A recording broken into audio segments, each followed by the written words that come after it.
Yes, क्योंकि time loop खुल रही हैं, जो आत्माएं एक दूसरे के अधूरे अध्यायों से बंधी हुई थी, वे फिर से आमने सामने आएंगी।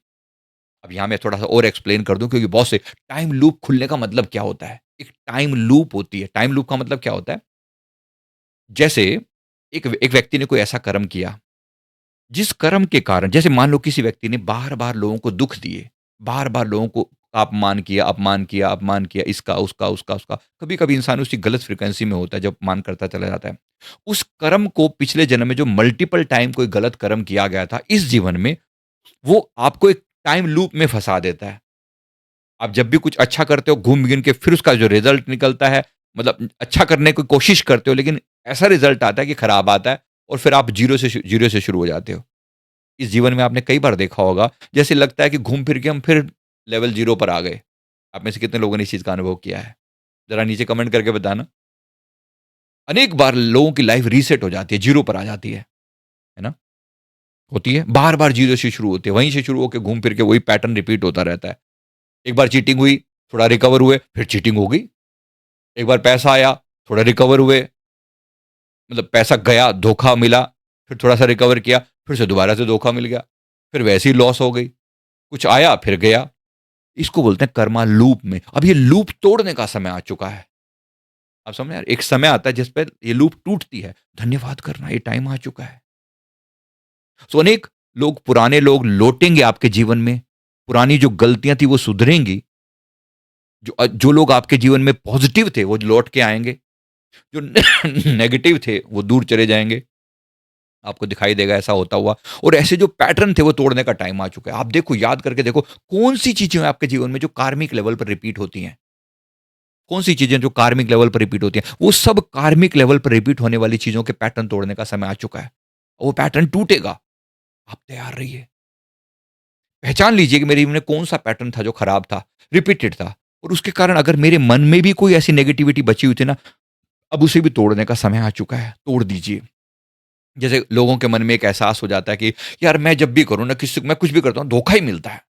अब ये कर्मा ने जो दिया वो दिया अपनी जगह पर, लेकिन आपके मन में भी एक पैटर्न ब्लॉक हो चुका है कि मुझे बार-बार धोखा ही मिलता है। उस धोखे की फ्रीक्वेंसी पे जब आप वाइब्रेट करते हो, तो और धोखेबाज लोगों को अट्रैक्ट करते हो जीवन में। बात समझ में आई आपको? अब वो पैटर्न को तोड़ने का समय आ गया, कार्मिक लूप को खोलने का समय आ चुका है। This is important, very, very important. तैयार हैं आप इसके लिए? अगर हाँ, तो डेफ़िनिटली ये समय है अपने अंदर बदलाव लाने का। ये रैंडम नहीं होगा, बल्कि एक कार्मिक एग्रीमेंट्स का एक्टिवेशन सीक्वेंस होगा। 2026 वो साल है जहाँ पर अनफिनिश्ड एनर्जी को क्लोज़र मिलेगा, चाहे प्यार के रूप में, क्षमा के रूप में, बिछड़ने के रूप में। अनफिनिश्ड एनर्जी क्या होती है? किसी व्यक्ति के साथ कोई रिश्ता अधूरा-सा छूट गया। अधूरा छूटने का मतलब क्या होता है? जैसे आपने किसी के प्रति प्रेम का भाव था, वहाँ से रिस्पॉन्स नहीं आया। ना पता लगा, ना इधर ना उधर। हम वफ़ा करके भी तन्हा रह गए। ऐसा हो सकता है वो व्यक्ति जीवन में दोबारा लौट कर आए, ऐसा हो सकता है। चीज़ें होंगी जो आपकी अनफिनिश्ड एनर्जी हैं वो खत्म होंगी। किसी ने मेरा अपमान किया और अपमान करके भाग गया। मुझे तकलीफ दी, दर्द दिया और करके भाग गया। अब वो लौटेगा अपना हिसाब-किताब चुकाने के लिए। मुझे भी मौका मिलेगा। उसने अपमान किया, मैं अपमान करूँ या माफ़ कर दूँ, ये मेरा टास्क है। लेकिन कम से कम ऐसा ना हो कि कोई चीट चीट करके भाग ही जाए। फिर क्या करेंगे? हिसाब-किताब को रीसेट करने का मतलब होता है इक्विलिब्रियम पर लेकर आने का मतलब अनफिनिश्ड एनर्जी को कंक्लूड करना। भई या तो आप माफ़ कर दो। ऐसे हर एक व्यक्ति को माफ़ कर दो जिसके साथ मैं हिसाब कंक्लूड कर ही नहीं सकता। उसको मैंने माफ़ कर दिया। ठीक है, मैं कोई लड़ने के लिए नहीं बैठा। किसी ने मुझे तकलीफ़ दी, मैंने उसे माफ़ कर दिया। आपने कर दिया है? जीवन में आने वाले हर उस व्यक्ति को जिन्होंने आपको तकलीफ़ें दी, तो लिखिए, कमेंट करके बोलिए, हाँ, मैंने माफ़ कर दिया है। भई हमने तो कर दिया। किसी को दिल पे नहीं लगा के रखते। ये दिल मस्कन गुरु का है, गुरु ही इसके मालिक हैं। ख्याले गैर घर आए तो दर्शन हो नहीं सकता। मैं अपने गुरुदेव की जगह किसी अरे-गरे को बिठा लूँगा क्या? इतना वेला मैं भी नहीं, इतना वेला मैं भी नहीं। जिस जो दिल बना ही गुरुदेव के लिए है, उस दिल में मैं किसी अरे-गरे को क्यों बिठा लूँगा? नो। हाँ, ठीक है, टेम्परेरी कभी कोई ऐसी हरकत करे तो दुःख तो होता है। थोड़ी देर के लिए पीड़ा होती है। होती है, कोई बात नहीं, सो व्हाट? होती है, कुछ तो इंसान हैं, कुछ-कुछ भगवान भी हैं। भगवत्ता अंदर जागृत होने लगी है। हम सब इंसान और भगवत्ता का मिक्सचर हैं।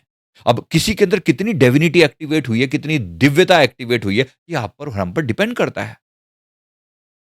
हो सकता है आप 80% भगवान हो चुके हों, 20% इंसान बचे हों, हो सकता है 70 हो सकता है 60 हो।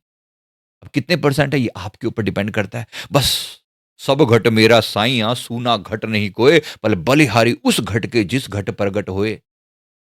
उस घट के बलिहारी जिस घट में प्रकट हुआ परमात्मा, बड़ा शुक्राना है। आपके हृदय में हुआ? हुआ है? कहिए जरा हृदय के अंदर, हृदय पर हाथ रखकर, हाँ, मेरे दिल में भी वो उदय हुआ है। हाँ, मेरे दिल में भी वो आया है, वो आया है। परिपूर्ण अभी अपनी परिपूर्णता के साथ उदय हुआ है। बेशक, मैं अभी ये नहीं कह रहा हूँ कि मैं कोई भगवान हो गया हूँ, नहीं, नेवर, नेवर। एक सेवक की तरह, एक सेवक की तरह, एक प्रेम, एक भक्त की तरह हमेशा झुके ही रहना है। पर फिर भी जो अपने अंदर की मनुष्य रूपी दुर्बलताएँ थी, वो तो दूर हो रही हैं। परमात्मा अवतरित हो रहा है तो बड़ा, तो समय उत्तम है। तो ये साल है जहाँ पर क्लोज़र होने वाली है एनर्जी। तो माफ़ कर देना, माफ़ियाँ माँग लेना और पुराने जो भी बंधन थे, किसी व्यक्ति के साथ कोई लेन-देन अटका हुआ था ना, चाहे वो धन के लेवल पर था, चाहे वो इमोशन के लेवल पर था, चाहे वो किसी और लेवल पर था, है ना? वो क्लियर कर लेना, वो क्लियर कर लेने का टाइम है ये। अटका के मत रह जाना। इम्पोर्टेंट है, बहुत इम्पोर्टेंट है।